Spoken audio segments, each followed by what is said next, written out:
Good morning दोस्त। आज हम लोग पढ़ने जा रहे हैं हाइड्रोलिक्स का फर्स्ट चैप्टर।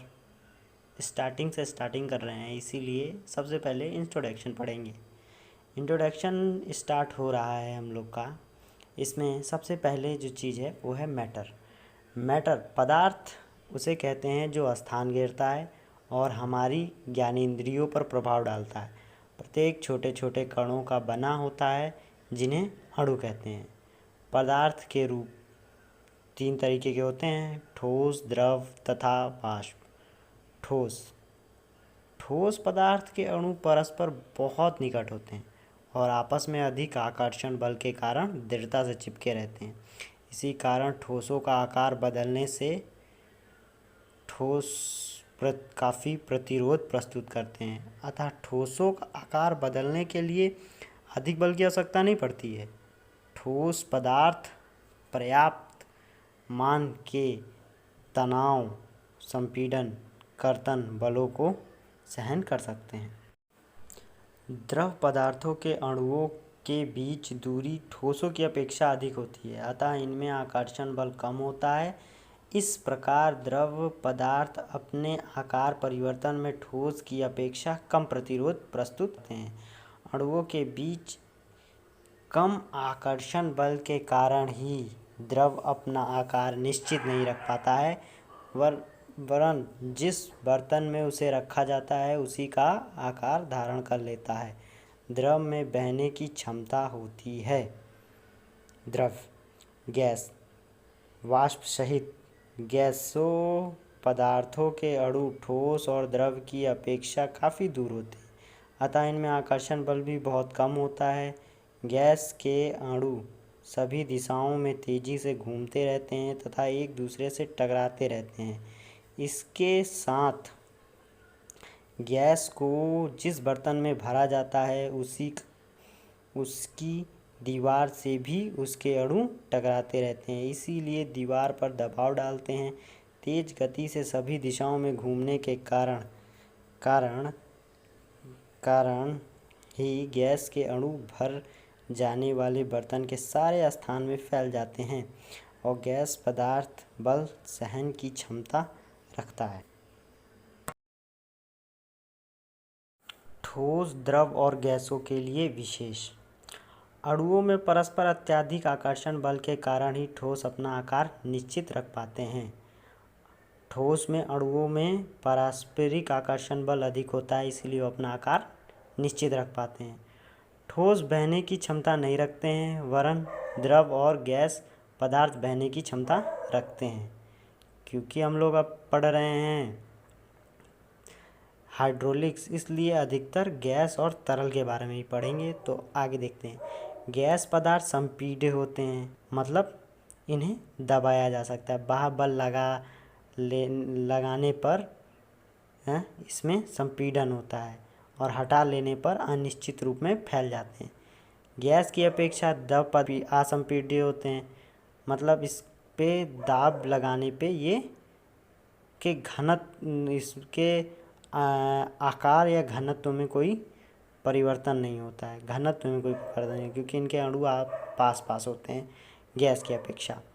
दाब परिवर्तन में गैस पदार्थ के आयतन में काफ़ी परिवर्तन होता है। दाब के कारण उसके आयतन में काफ़ी परिवर्तन होता है। द्रव्य पदार्थ अपनी सतह बना सकते हैं, परंतु गैसीय पदार्थ अपनी सतह नहीं बना सकते हैं। जानते हैं, द्रव अपनी सतह बना सकते हैं, जैसे दल के ऊपर से एक सरफेस होता है, का कोई सरफेस नहीं होता है। वो अपनी ये अगर उस गैस किसी बर्तन में रखा हुआ है तब तक उस बर्तन का आकार ग्रहण करेगा, लेकिन जैसे ही वो बाहर निकलेगा या उसको एक खुला स्पेस मिलेगा, वो ऊपर की ओर उड़ जाएगा। बहने की क्षमता के आधार पर पदार्थ के रूप: ठोस और तरल। गुड मॉर्निंग दोस्त। आज हम लोग पढ़ने जा रहे हैं हाइड्रोलिक्स का फर्स्ट चैप्टर। स्टार्टिंग कर रहे हैं, इसीलिए सबसे पहले इंट्रोडक्शन पढ़ेंगे। इंट्रोडक्शन स्टार्ट हो रहा है हम लोग का। इसमें सबसे पहले जो चीज़ है वो है मैटर। मैटर पदार्थ उसे कहते हैं जो स्थान घेरता है और हमारी ज्ञानेंद्रियों पर प्रभाव डालता है। प्रत्येक छोटे छोटे कणों का बना होता है जिन्हें अणु कहते हैं। पदार्थ के रूप 3 तरीके के होते हैं: ठोस, द्रव तथा वाष्प। ठोस पदार्थ के अणु परस्पर बहुत निकट होते हैं और आपस में अधिक आकर्षण बल के कारण दृढ़ता से चिपके रहते हैं। इसी कारण ठोसों का आकार बदलने से ठोस काफ़ी प्रतिरोध प्रस्तुत करते हैं। अतः ठोसों का आकार बदलने के लिए अधिक बल की आवश्यकता नहीं पड़ती है।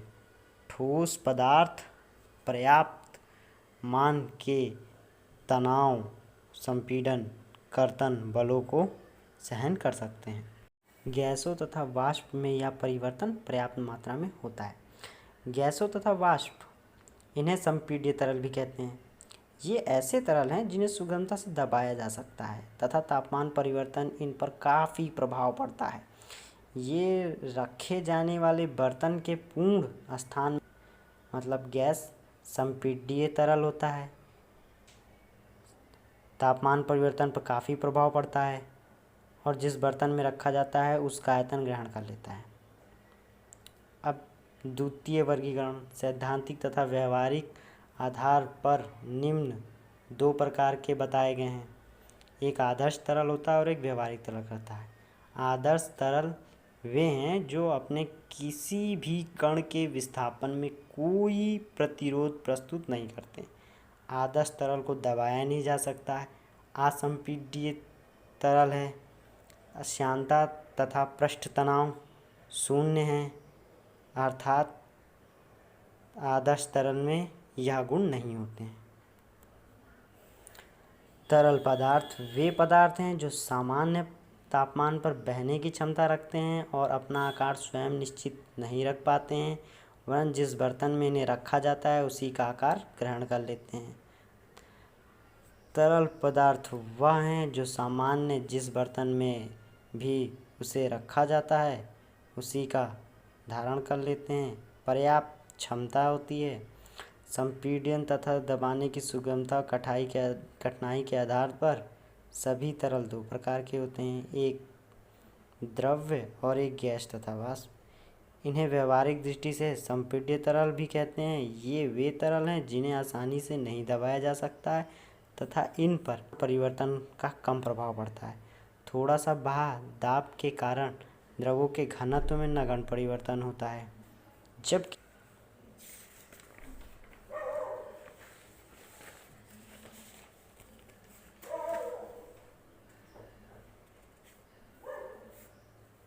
व्यवहारिक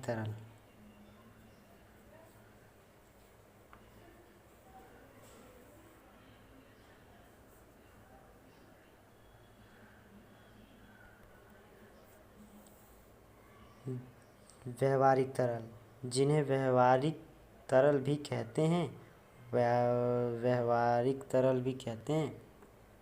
ये वे तरल है जो अपनी किसी भी कण के विस्थापन में कुछ न कुछ प्रतिरोध अवश्य प्रस्तुत करते हैं। और फ्लूइड मैकेनिक्स, तरल यांत्रिकी, गैस मैकेनिक्स एरोस्टैटिक और एरोडायनेमिक होते हैं और 2 भागों में बांटा जाता है। गैस मैकेनिक्स और 2 भागों में बांटा जाता है, एरोस्टैटिक्स और एरोडायनेमिक। एरोस्टैटिक्स, इसमें एरोप्लेनों के बारे में कैसे उड़ाया जाता है, कैसे हवा का बहाव, इसके बारे में बताया जाता है। एरोडायनेमिक में कैसे परिवर्तन होता है उसे बताया जाता है। अब हाइड्रोमैकेनिक्स, हाइड्रोस्टैटिक, हाइड्रोडायनेमिक और हाइड्रोडायनेमिक द्रव शुद्ध गति की। हाइड्रोस्टैटिक में द्रवों के उसकी अवस्था में अध्ययन करते हैं, विरामावस्था में अध्ययन करते हैं।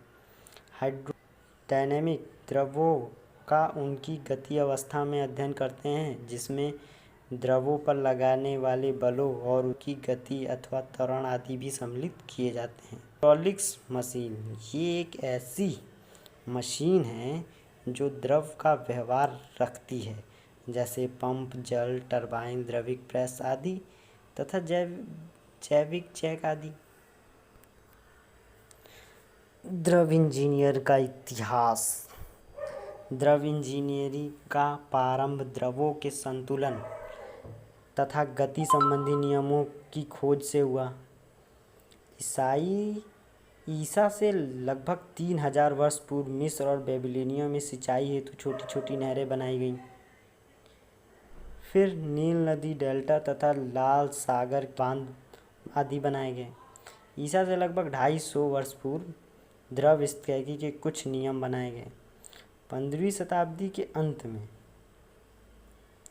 लियो दा विंची ऑरिफिस तथा वियर का प्रयोग किया। सन 1585 में स्टीवेंस ने कर्तन तली तथा दीवारों पर दाब प्रदर्शित किया। फिर सन 1916 में गैलीलियो द्वारा पिंडों के तैरने संबंधित ज्ञान का परिचय और 1943 में टॉर्सेली ने ऑरिफिस में से जेट का व्यवहार बताया। सन 1950 में पास्कल ने अपने नियम का आविष्कार किया, बहुत प्रसिद्ध है।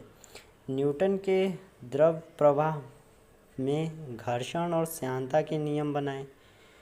फिर बर्नौली और आयरलैंड ने द्रव इंजीनियरिंग आदि का क्रमबद्ध ज्ञान उपलब्ध कराया। अलग अलग था, सब चीज़ों को एक क्रमबद्ध किया। 1738 में बर्नौली ने द्रव के प्रवाह में गति, दाब, शीर्ष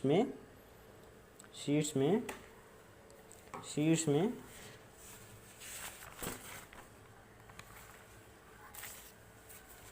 संबंध स्थापित किया और 1975 में चेजी द्वारा बंद तथा खुली चेन में V=C√mi सूत्र की स्थापना हुई। 19वीं शताब्दी में द्रव इंजीनियरिंग सिद्धांतों ने स्टॉक, पाउजेली तथा निकोलाई आदि और विस्तार किया।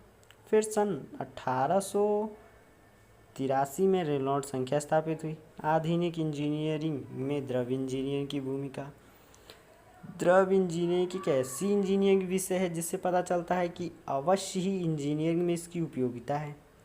प्रारंभ में इस विषय का उपयोग नदी, नहरों, सिंचाई कार्यों, पाइपों में द्रव प्रवाह, द्रविक प्रेस आदि जैक में सीमित था। आजकल इसका उपयोग दैनिक व्यवहार की छोटी छोटी वस्तुओं से लेकर जटिल इंजीनियरिंग निर्माण कार्यों का क्रियाओं में हो रहा है।